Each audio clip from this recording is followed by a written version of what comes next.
Okay, अस्सलाम वालेकुम students. आज हमारा अकाउंट्स का फाइनल अकाउंट्स जो हम पढ़ रहे हैं, फर्स्ट ईयर की अकाउंटिंग है। फाइनल अकाउंट्स का हमारा क्वेश्चन नंबर 2 है। हमने उसकी इंट्रोडक्शन और जो उसकी डेफिनेशंस वगैरह थी, और एक क्वेश्चन जो वो है हमने किया था थर्सडे को, ठीक है। फ्राइडे की आपकी ऑफ था। आज हमने क्वेश्चन नंबर 2 करना है। The following trial balances was extracted from the books of Salman on 31st December 2015, ठीक है। सलमान एक हमारा जो है वो बिजनेस पर्सन है। उसकी ट्रायल बैलेंसेस से हम जो है बनाने लगे हैं फाइनल अकाउंट्स, ठीक है। उसमें आपको रिक्वायरमेंट है, आपको क्वेश्चन जो है वो रिक्वायरमेंट दी जाएगी कि आपने क्या बनाना है, फिर आपने क्वेश्चन करना है, ठीक है। रिक्वायरमेंट में हमें बोला गया है prepare trading for the year ended 31st December 2015। हमने ट्रेडिंग अकाउंट बनाना है, ठीक है। और सेकंड में हमें बताया गया है prepare a revise trial balance after preparation of trading account. पहले हमने ट्रेडिंग अकाउंट बनाना है और सेकंड में हमने रिवाइज ट्रायल बैलेंस हमारी पहले बनी हुई है और उसमें कुछ प्रॉब्लम्स थी, इस वजह से बोला गया है कि उसको हमने दोबारा बनाना है ट्रायल बैलेंस को, लेकिन पहले हमने ट्रेडिंग अकाउंट बनाना है। हम अब आंसर इसका देखते हैं, सोल्यूशन। तो हम क्वेश्चन स्टार्ट करते हैं। आपको परफॉर्मा जो है वो मैंने कल भी बताया था। परफॉर्मा में सबसे पहले आपने पर्सन जो है वो है हमारा मिस्टर सलमान, सलमान का नाम लिखना है। फिर आप ट्रेडिंग अकाउंट बना रहे हैं वो लिखना है। And then for the year ended 31st December 2015 के हम साल एंड कर रहे हैं 31st दिसंबर 2015 को। क्लियर, ये आपका परफॉर्मा है और ये आपने सही तरीके से जो है वो लिखना है, नाम, trading account and for the year ended. इसके 5 मार्क्स आपके होते हैं अगर आप ये सही तरीके से लिखते हैं और परफॉर्मा जो है वो सही नीचे से ड्रॉ करते हैं। क्लियर, सबसे पहले आपकी डिटेल आएगी और डेबिट साइड रुपीज आएगी, detail and credit side rupees, ठीक है। लेफ्ट साइड पे हमारा डेबिट साइड अमाउंट्स आती हैं और राइट साइड पे हमारी क्रेडिट अमाउंट्स आती हैं, ठीक है। अब मैंने क्वेश्चन सारा नहीं लिखा हुआ, बुक आपके पास मौजूद है। सबसे पहले जो हमने आपको परफॉर्मा पीछे मैंने लास्ट लेक्चर में करवाया था, तो आपको अच्छे तरीके से आई थिंक सो याद होगा, आई होप सो। उसमें आपने सबसे पहले ओपनिंग स्टॉक लिखना है। ओपनिंग स्टॉक जो हमें जो लास्ट ईयर का स्टॉक पड़ा हुआ था और वो हमने नेक्स्ट ईयर में कैरी फॉरवर्ड किया है, तो वो हमारा ओपनिंग स्टॉक है, ठीक है। तो वो है 1,16,000, 1,16,000। परचेजेज जो है हमारे पास 5,72,000 और इसमें से हमने रिटर्न लेस करनी है परचेजेस रिटर्न, ठीक है। परचेजेस रिटर्न जो हमारे पास है वो 42,000 थी। 5,72,000 में से 42,000 हमने माइनस किया, तो हमारे पास जो आंसर आएगा आउटर कॉलम में वो है 5,30,000। क्लियर, परचेजेस टोटल जो है वो 5,30,000 आगे। कैरेज इनवर्ड है तो ये हमारा ट्रेडिंग अकाउंट में आएगा, और कैरेज आउटवर्ड होगा तो वो भी हमारा एक्सपेंस है लेकिन वो प्रॉफिट एंड लॉस में आता है, ठीक है। कैरेज इनवर्ड जो है हमारा वो है 12,000। उसके बाद हमारे पास और कोई भी जो है वो आइटम्स डेबिट साइड पे या हमारे एक्सपेंसेस नहीं है, ठीक है। तो इसमें से हमने फिर हमारी जो क्रेडिट साइड पे आ जाती हैं सेल्स एंड सेल्स है हमारे पास 8,42,000, और ऑब्वियस बात है इसकी भी रिटर्न्स हैं कि हमारी कुछ सेल्स हमने की हुई थी और वो कुछ आइटम्स हमारे ठीक नहीं थे, तो हमारे जो है वो डेटर है उसने हमें वो पैसे चीजें जो है वो कुछ सेल्स जो है वो रिटर्न कर दी हैं और वो है 72,000, ठीक है। 8,42,000 में से 72,000 हमने माइनस किया तो हमारे पास आउटर कॉलम में जो आंसर आता है वो है 7,70,000। क्लियर, उसके बाद हमारी क्लोजिंग स्टॉक आ जाती है। क्लोजिंग स्टॉक हमारा 1,62,000 है। क्लोजिंग स्टॉक कौन सा है? जो इस साल के एंड में हमारी बच जाता है, जो हमने परचेजेस की हुई हैं और वो हमारी सारी की सारी सेल्स नहीं हुई, वो हमारी इस साल में जो रह गई है करंट अकाउंटिंग ईयर में, उसको हम क्लोजिंग स्टॉक कहते हैं और वो है 1,62,000। Clear, opening stock plus purchases में से लेस की हमने रिटर्न्स, आउटर कॉलम में 5,30,000, उसमें हमने ऐड किया carriage inward. Then sale side पे आना है, सेल्स में से लेस की सेल्स रिटर्न और क्लोजिंग स्टॉक। अब हमने ये देखना है कि हमारी डेबिट साइड इंक्रीज कर रही है या हमारी क्रेडिट साइड इंक्रीज कर रही है। तो ऑब्वियस हमें नजर आ रहा है कि हमारी जो क्रेडिट साइड है वो इंक्रीज कर रही है। 7,70,000 प्लस 1,62,000, इनको ऐड किया तो हमारे पास बनता है 9,32,000, ठीक है। दोनों साइड पे हमने 9,32,000 लिख दिया। अब इस 9,32,000 में से हमने ओपनिंग स्टॉक, परचेजेस और कैरेज माइनस करने हैं, मतलब 1,16,000 माइनस 5,30,000 माइनस 12,000, तो हमारे पास जो आंसर आएगा वो हमारा जीपी आएगा, gross profit, that is 2,74,000। Clear, यही ग्रॉस प्रॉफिट हमने कैरी फॉरवर्ड करना है प्रॉफिट एंड लॉस के लिए, लेकिन हम अभी प्रॉफिट एंड लॉस अकाउंट नहीं बना रही है, इसलिए हम छोड़ देंगे। हमारा जो बी पार्ट था उसमें हमें बताया गया था कि हमने पहले ट्रेडिंग अकाउंट बनाने के बाद ट्रायल बैलेंस को रिवाइज करना है सलमान की बुक को, ठीक है।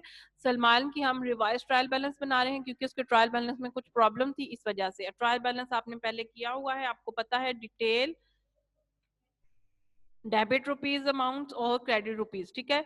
डिटेल में आपकी जो एसेट्स हैं और जो एक्सपेंसेस होते हैं वो आपको पता है डेबिट कॉलम में हम लिखते हैं उनके अमाउंट्स, और जो हमारी इनकम्स होती हैं, जो हमारी लाइबिलिटीज होती हैं, और जो हमारी जो कैपिटल होता है ये हमारी क्रेडिट साइड पे आती है, ठीक है। इनकी नेचर जो होती है वो क्रेडिट होती है। बिल्डिंग हमारी एसेट है, एसेट हमारा डेबिट होता है, डेबिट कॉलम में हम 2 लाख लिखेंगे। सन्ड्री डेटर्स हमारे डेटर्स एसेट है, एसेट भी हमारा 2,78,000 डेबिट साइड पे। देन कैरिज आउटवर्ड ये हमारा एक्सपेंस है 16,000।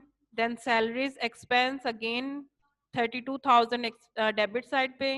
फर्नीचर एसेट है 16,000 डेबिट साइड पे। Cash in hand asset current asset 10,000।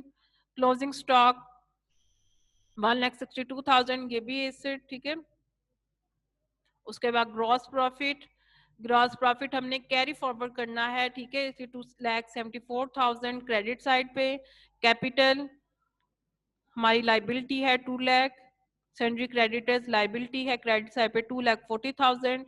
और टोटल हमने इनको करना है, तो हमारी रिवाइज ट्रायल बैलेंस या ट्रायल बैलेंस का मतलब ये होता है कि आपकी डेबिट साइड और आपकी क्रेडिट साइड दोनों इक्वल होनी चाहिए। अगर इनमें जो है वो कोई साइड आपकी ज्यादा आ जाती है या कोई साइड आपकी कम आ जाती है, डेट्स मीन आपका ट्रायल बैलेंस ठीक तरीके से नहीं बना हुआ, कहीं ना कहीं आपकी या तो जर्नल में प्रॉब्लम आई है या लेजर में आपने कुछ गलत बनाया है, और उसकी वजह से आपका ट्रायल बैलेंस सारा का सारा फ्लक्चुएट कर रहा है, कम या ज्यादा आ रहा है, ठीक है।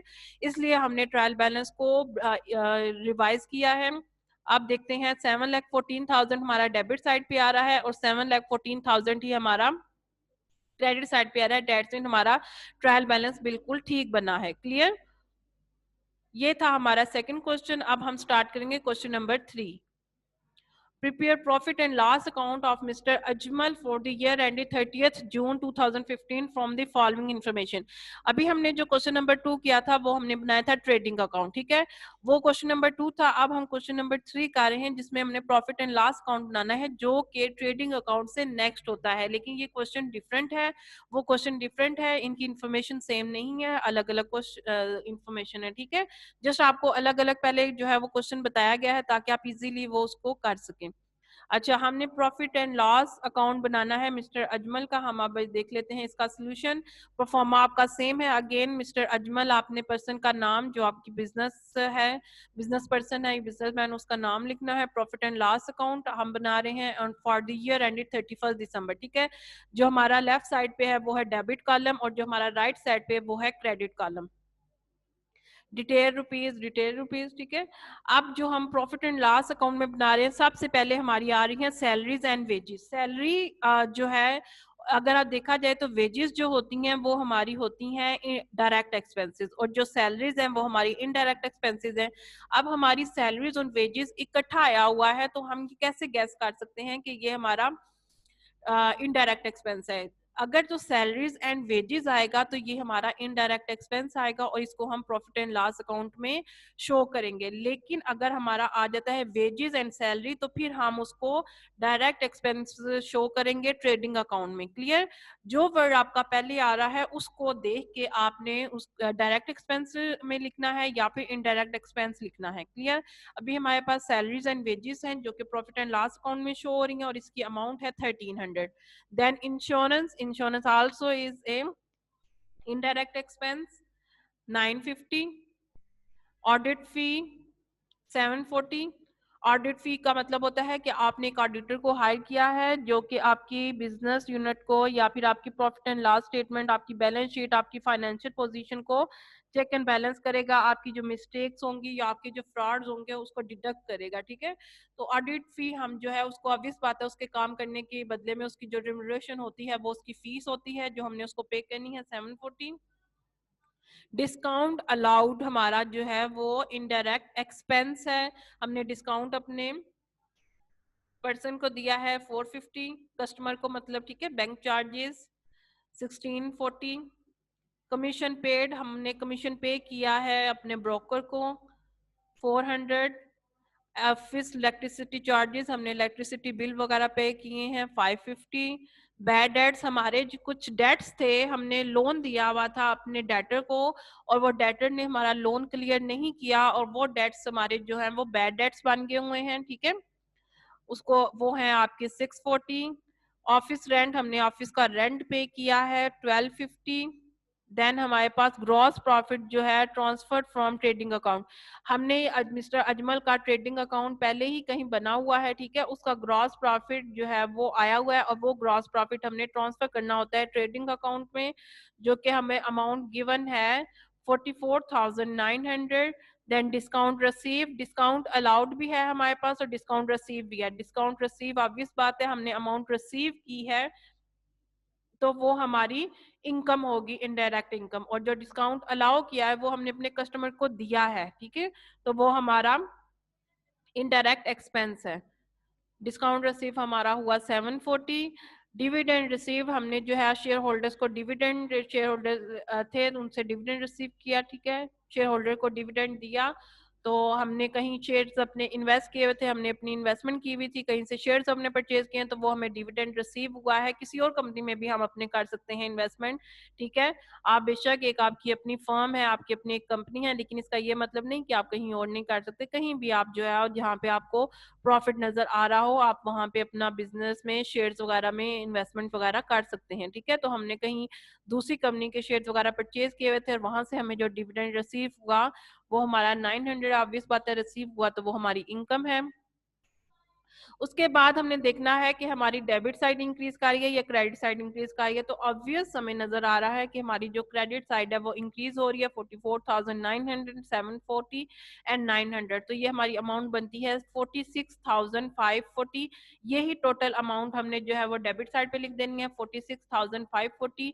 अब 46,540 में से जितने भी हमारे indirect expenses and salary and wages, insurance, audit fee, discount allowed, bank charges, commission paid, office electricity charges, bad debts, office rent, ये सारी चीजें हमने माइनस करनी है 46,540 में से, और जो हमारे पास आंसर आएगा वो हमारा नेट प्रॉफिट होगा और ये नेट प्रॉफिट हमने कैरी फॉरवर्ड करना है कैपिटल अकाउंट, कैपिटल में, ठीक है। 38,620 हमारे पास नेट प्रॉफिट आया, क्लियर।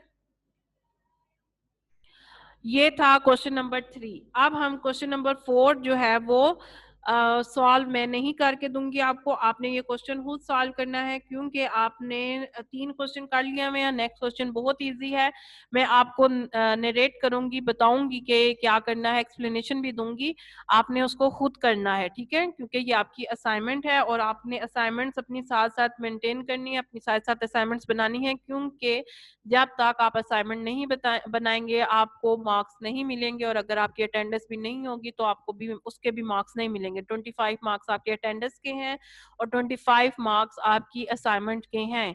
आप जो पेपर देंगे वो आपने बाद में देना है जो आपके 50 मार्क्स का होगा, 50 मार्क्स आपको मतलब वहां से मिलेंगे। तो अगर ये दो चीजें आपकी अटेंडेंस और आपकी असाइनमेंट्स नहीं होती हैं तो आपको मार्क्स नहीं मिलेंगे, ये आपका जीरो कंसिडर किया जाएगा। डेट्स मीन आप 50 में से आप कितने कोई नंबर ले लेंगे जो कि आपने पेपर देना है, तो और आप अगर उसमें पास नहीं होते हैं तो आप फेल ही कंसीडर होंगे।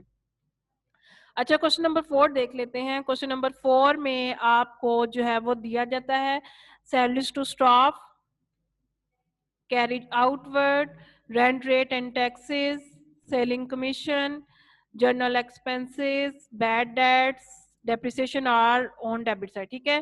सैलरीज टू स्टाफ, हमने अपने स्टाफ को कुछ सैलरी पे की है तो ये हमारा ऑब्वियस बात है। इनडायरेक्ट एक्सपेंस है, आपने प्रॉफिट एंड लॉस स्टेटमेंट बनानी है जो कि हमने क्वेश्चन नंबर 3 में बनाई है, सेम वैसे ही बनानी है, इसलिए मैंने ये क्वेश्चन आपको नहीं कराया क्योंकि सेम क्वेश्चन है तो आप खुद कर सकते हैं। अच्छा, सैलरीज टू स्टाफ हमारा जो है वो इनडायरेक्ट एक्सपेंस आएगा, कैरिज आउट भी इनडायरेक्ट एक्सपेंस आएगा डेबिट साइड पे, ठीक है। Rent and rate and taxes ये भी हमारा डेबिट साइड पे आएगा। इनडायरेक्ट एक्सपेंस सेलिंग कमीशन, हमारा कमीशन हमने कुछ चीजें सेल की हैं तो उस पर हम कमीशन पे कर रहे हैं अपने ब्रोकर को, उसके बाद जनरल एक्सपेंसेस, हमारे इनडायरेक्ट एक्सपेंसेस, बैड डेट्स, हमने अपने लोन दिया हुआ था डेटर को और उसने हमारा लोन कवर नहीं किया या लोन हमारा रिटर्न नहीं किया, तो वो हमारे जो है बैड डेट्स बन गए हैं। एंड डेप्रिसिएशन, हमारी जो फिक्स एसेट के ऊपर हम एनुअली डेप्रिसिएशन करते हैं उसको इनडायरेक्ट एक्सपेंस कंसीडर किया जाता है, और ये सारी चीजें आपकी डेबिट साइड पे आएंगी। आपने अमाउंट्स इनकी अमाउंट कॉलम में लिख के आंसर निकालना है। और क्रेडिट साइड पे हमारी क्या क्या आइटम्स आ जाते हैं, ग्रॉस प्रॉफिट सबसे पहले आपने लिखना है जो कि आपको गिवन होगा, क्रेडिट साइड पे लिखेंगे। फिर इंटरेस्ट रिसीव, आपने कोई जो है वो इन्वेस्टमेंट की हुई थी उस पर आपको इंटरेस्ट मिला है, इंटरेस्ट रिसीव हुआ है, तो वो आपकी इनडायरेक्ट इनकम है, क्रेडिट साइड पे लिखेंगे। क्लियर? ये आपने क्वेश्चन जो है क्वेश्चन नंबर 4 मैंने आपको नरेट कर दिया है, ये आपने खुद सॉल्व करना है क्योंकि ये सेम क्वेश्चन नंबर 3 की तरह है। आपको सारा का सारा परफॉर्मा बताया गया है, कोई इसमें मुश्किल बात नहीं है, इजीली आप जो है वो कर सकते हैं। उसके बावजूद अगर आपको कोई प्रॉब्लम हो तो आप मुझसे पूछ सकते हैं, वैसे कोई इसमें इशू इतना नहीं है, मसला नहीं है, और ना ही ये इतना कोई मुश्किल क्वेश्चन है। ठीक है, क्लियर? नेक्स्ट क्वेश्चन देख लेते हैं। Question number 5, prepare profit and loss account for the year ended on 31st December 2015. Also prepare revised trial balance after preparation of profit and loss account. आपने बनाना है profit and loss account 31st December 2015 को, आपका year end हो रहा है, और इसके बाद आपने एक revised trial balance बनाना है profit and loss account बनाने के बाद। ठीक है, पर्सन का नाम हमें गिवन नहीं है, तो अगर हमें पर्सन का नाम, फर्म का नाम, बिजनेस यूनिट का नाम ना दिया हो तो फिर हमने नेम लिख के उसके आगे जो है वो लाइन लगा देनी है, ताकि जो है हमारे पास वो पर्सन का नाम गिवन नहीं है इसलिए। ठीक है, स्पेस आपने छोड़ देनी है। Next, profit and loss account हम बना रहे हैं for the year ended 31st December 2015। 2015 year है और दिसंबर मंथ है, और आपकी डेट जो है वो एंड हो रही है 31st दिसंबर को। डिटेल और डेबिट साइड आपकी आ जाएगी अमाउंट के साथ जो है वो लेफ्ट साइड पे, और डिटेल और रुपीज आपकी आ जाएगी क्रेडिट साइड पे। ठीक है, सैलरीज, आपकी सैलरी है 10,000, इंश्योरेंस है आपकी 2400, प्रिंटिंग चार्जेस हैं आपके 7,000, एडवर्टीजमेंट है आपकी 8,000। एडवर्टीजमेंट आपने अपनी जो है वो कोई भी प्रोडक्ट बनाई हुई है, उस प्रोडक्ट को आपने सेल आउट करने के लिए एडवर्टीजमेंट की हुई है, उसके ऊपर जो आपकी एक्सपेंसेस आए हैं वो है 8,000। ठीक है, discount allow 1200, bad debts again 500, और अब हमारी क्रेडिट साइड पे आ जाती है gross profit transfer from trading account. हमारे ट्रेडिंग अकाउंट का ग्रॉस प्रॉफिट हमारा कैरी फॉरवर्ड हो रहा है 32,000। डिस्काउंट रिसीव हमने किया है 1000, इंटरेस्ट हमें रिसीव हुआ है 900, और इन सब को हमने टोटल किया, जो कि हमारी ऑब्वियस बात है क्रेडिट साइड इंक्रीज कर रही है, तो 32,000, 1000 एंड 900 हमारे पास बनता है 33,900। यही टोटल अमाउंट हम डेबिट साइड पे भी लिख देंगे, और हमने 33,900 में से हमने माइनस करने हैं सारे इनडायरेक्ट एक्सपेंसेस, जो कि 10,000, 2400, 7,000, 8,000, 1200 एंड 500 है। ठीक है, तो हमारे पास जो अमाउंट आती है वो है 4800, जो कि हमारा नेट प्रॉफिट है, और ये नेट प्रॉफिट हम कैरी फॉरवर्ड करते हैं, कैपिटल अकाउंट में ट्रांसफर करते हैं। क्लियर? अब ये तो हमने बना रही है प्रॉफिट एंड लॉस अकाउंट। अभी हमने जो इसका सेकंड पार्ट है वो बनाना है revise trial balance. Revise trial balance after preparation of profit and loss account, person का नाम गिवन नहीं है, detail debit rupees amount and credit rupees amount. Capital हमारा जो होती है वो लाइबिलिटी है, और लाइबिलिटी जो होती है वो क्रेडिट साइड पे आती है। 75,200 हमारी क्रेडिट अमाउंट है। बिल्डिंग हमारे पास जो है वो है 60,000, जो कि हमारा एसेट है, और एसेट हमेशा डेबिट होता है अपनी नेचर से। फर्नीचर अगेन एसेट है 12,000 डेबिट साइड पे। इन्वेस्टमेंट इन शेयर्स, हमने कोई जो है शेयर्स परचेज किए हैं या हमने कुछ इन्वेस्टमेंट की हुई है शेयर्स में, वो है हमारी 16,000 इन्वेस्टमेंट की हुई है, हमारा एसेट है, और एसेट हमारा नेचर से डेबिट होता है।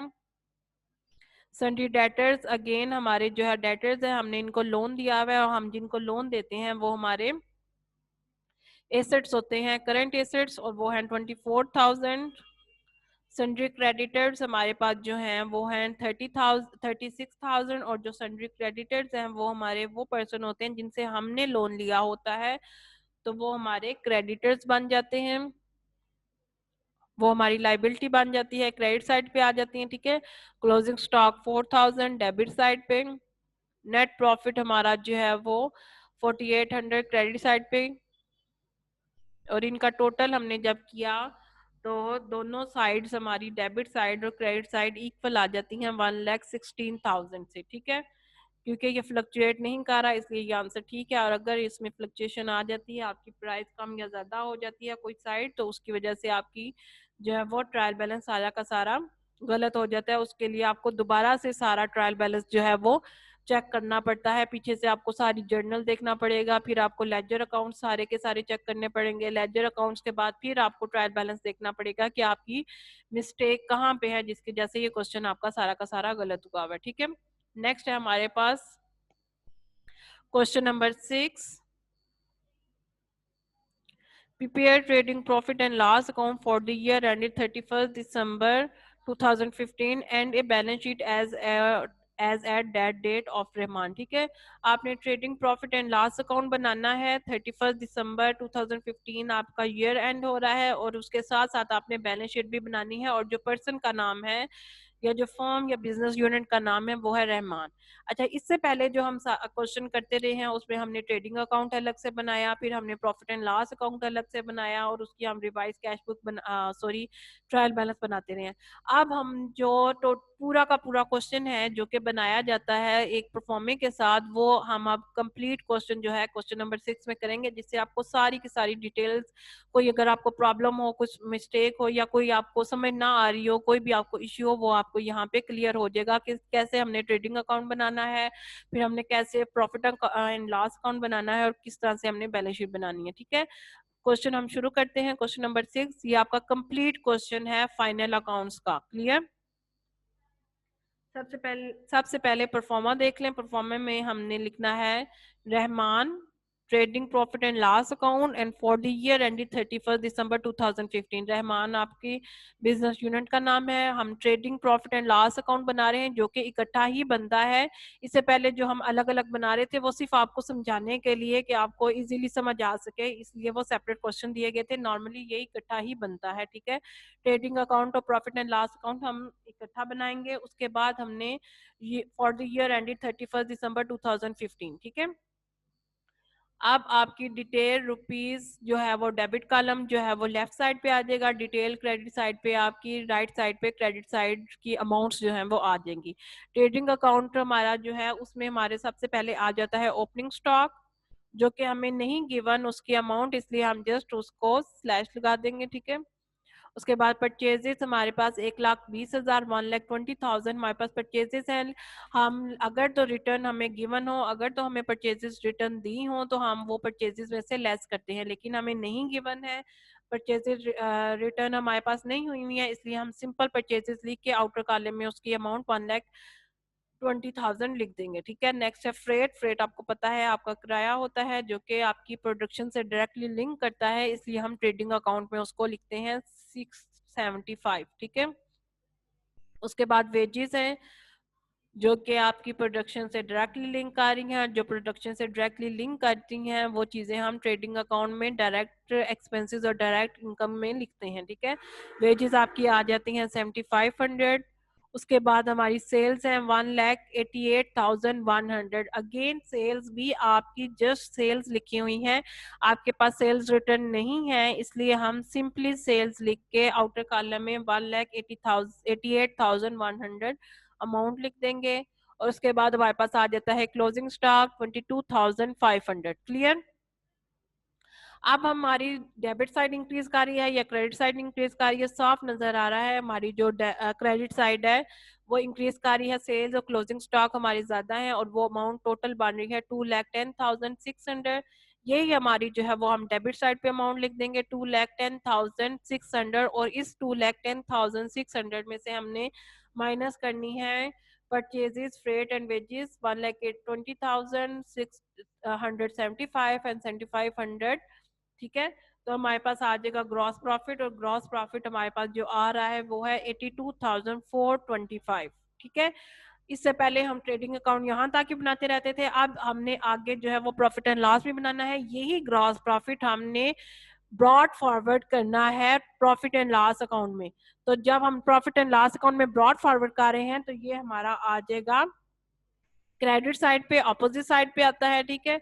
तो ऑपोजिट साइड पे हमारा ग्रॉस प्रॉफिट ब्रॉड फॉरवर्ड हुआ है ट्रेडिंग अकाउंट से, जो कि 82,425 है। इंटरेस्ट ऑन इन्वेस्टमेंट, हमने कुछ इन्वेस्टमेंट की हुई थी, उसके ऊपर हमें इंटरेस्ट रिसीव हो रहा है, और वो इंटरेस्ट हमारे पास है 900, ठीक है। बस इसमें हमारे दो ही आइटम्स थे इनडायरेक्ट इनकम में, ठीक है। उसके बाद हम आ जाते हैं डेबिट साइड पे। डेबिट साइड पे हमारी आ जाती है indirect expenses, that is establishment charges 7,500, rent 15,000, insurance 4,500, delivery expenses 375 rupees. और फिर हमने जो है देखना है हमारी डेबिट साइड इंक्रीज करी है या क्रेडिट साइड। तो ऑब्वियस बात है, हमें ग्रॉस प्रॉफिट हुआ है तो ग्रॉस प्रॉफिट से की अमाउंट और हमारी इंटरेस्ट और इन्वेस्टमेंट की अमाउंट हम इन दोनों को प्लस करेंगे, यही हमें इंक्रीज साइड लग रही है, एक्सेस साइड लग रही है। तो ये हमारा बनता है 83,325, और यही 83,325 हम डेबिट साइड पे भी टोटल कॉलम में लिख देंगे, और इस 83,325 में से हमने माइनस करना है 7,500, 15,000, 4,500 एंड 375। तो हमारे पास नेट प्रॉफिट आ जाएगा जो कि है 55,950, और ये नेट प्रॉफिट हमने ट्रांसफर करना है कैपिटल अकाउंट में, और कैपिटल अकाउंट जो है वो हमारा बनेगा बैलेंस शीट में। बैलेंस शीट में हमने एसेट साइड्स और हमारी लाइबिलिटी साइड शो होती हैं, ठीक है। तो जो कैपिटल होता है वो हमारी लाइबिलिटी होती है, इसलिए हम उसको बैलेंस शीट में शो करेंगे। क्लियर? अब हम बना लेंगे बैलेंस शीट। बैलेंस शीट में हमारा अगेन परफॉर्मा हमने बनाना है, रहमान हमारी बिजनेस का नाम है, बैलेंस शीट हमारी बन रही है, और एज ऑन 31 दिसंबर 2015, ठीक है। जब आपने profit and loss account trading account बनाना है, वहां पे आपने लिखना है फॉर द ईयर एंडेड 31 दिसंबर, ठीक है। आपका ईयर जो एंड हो रहा है वो 31 दिसंबर पे हो रहा है, लेकिन जब आप बैलेंस शीट बनाएंगे वहां पे फॉर द ईयर एंडेड नहीं लिखना, बल्कि आपने एज ऑन या एज एट 31 दिसंबर 2015 लिखना है। क्लियर? ये हो गया आपका परफॉर्मा। परफॉर्मा अगेन आपने बहुत ध्यान से नाम लिखना है, बहुत ध्यान से आपने जो है वो परफॉर्मा सारा का सारा ड्रॉ करना है, क्योंकि अगर आप थोड़ा सा भी परफॉर्मा गलत बनाएंगे तो आपके नंबर जो है वो काट लिए जाएंगे, और वही परफॉर्मा अगर आप बहुत अच्छे तरीके से बनाएंगे ध्यान से तो आपको मुफ्त के 5 नंबर मिलते हैं, ठीक है। अब देख लें, और एक और बात, जो बैलेंस शीट बनाते हैं, बैलेंस शीट में हमारी डेबिट साइड या क्रेडिट साइड नहीं होती, बैलेंस शीट में हमारी एसेट साइड और लाइबिलिटी साइड होती है। एसेट्स हमारी प्रॉपर्टीज होती हैं, हमारे असासाजात होते हैं, लाइबिलिटीज हमारी जिम्मेदारियां होती हैं, हमारी रिस्पॉन्सिबिलिटीज होती हैं, ठीक है। एसेट साइड और rupees, liability side and rupees, ठीक है। अब एसेट कॉलम में हम सारे के सारे एसेट्स लिखेंगे, और लाइबिलिटी साइड पे हम सारे के सारे लाइबिलिटीज लिखेंगे। अच्छा, एसेट्स में हमारी क्या आ जाती हैं? सबसे पहले करंट एसेट। करंट एसेट जो कि हमारे करंट जो है वो कुछ टाइम पीरियड के लिए होते हैं, ठीक है। उसमें आ जाते हैं आपका cash 12,750, debtors 26,850, investment 22,500, closing stock 22,500, fix asset उसके बाद हमारे आ जाएंगे। फिक्स एसेट जो होते हैं वो हमारे लॉन्ग टाइम पीरियड के लिए एसेट्स होते हैं, और जो करंट एसेट होते हैं वो नॉर्मली 1 ईयर कह सकते हैं आप, ठीक है, 1 ईयर के लिए होते हैं हमारे पास। और फिक्स एसेट में हमारे पास आ जाती हैं, अच्छा, फिक्स एसेट हमारे पास कोई भी नहीं है। क्लियर? उसके बाद आते हैं करंट लाइबिलिटी साइड पे। करंट लाइबिलिटी हमारी अगेन करंट लाइबिलिटी कुछ टाइम पीरियड के लिए 1 साल के लिए होती हैं, और जो फिक्स लाइबिलिटीज होती हैं वो लॉन्ग टाइम पीरियड के लिए होती हैं। Current liabilities, current asset short time period के लिए, फिक्स एसेट और करंट फिक्स लाइबिलिटीज जो है वो लॉन्ग टाइम पीरियड के लिए।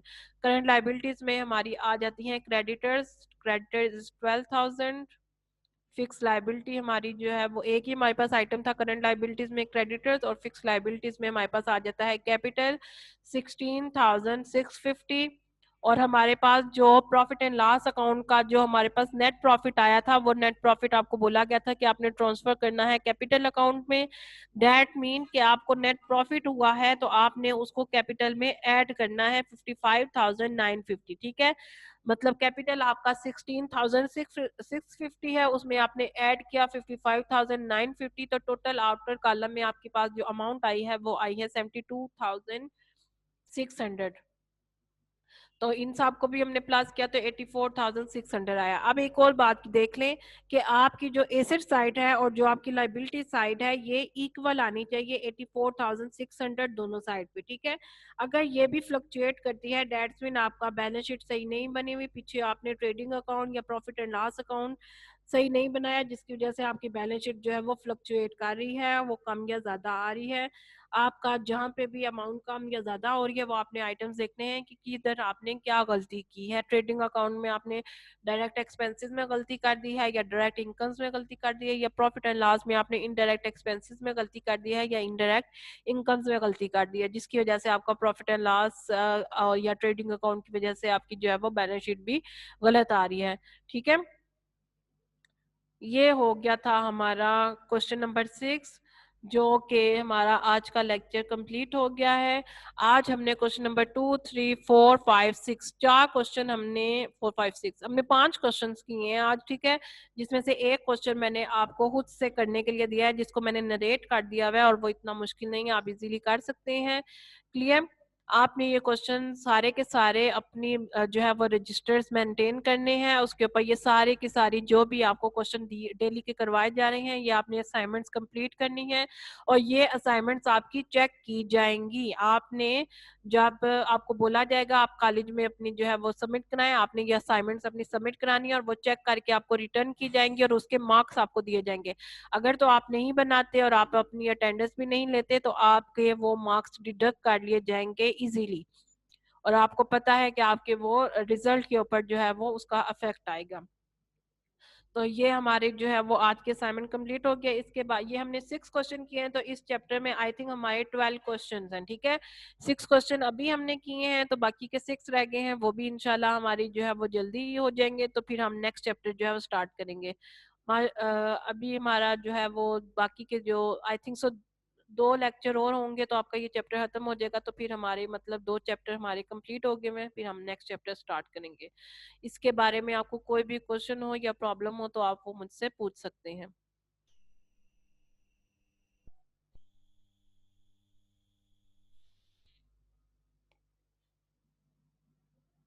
कोई प्रॉब्लम नहीं है?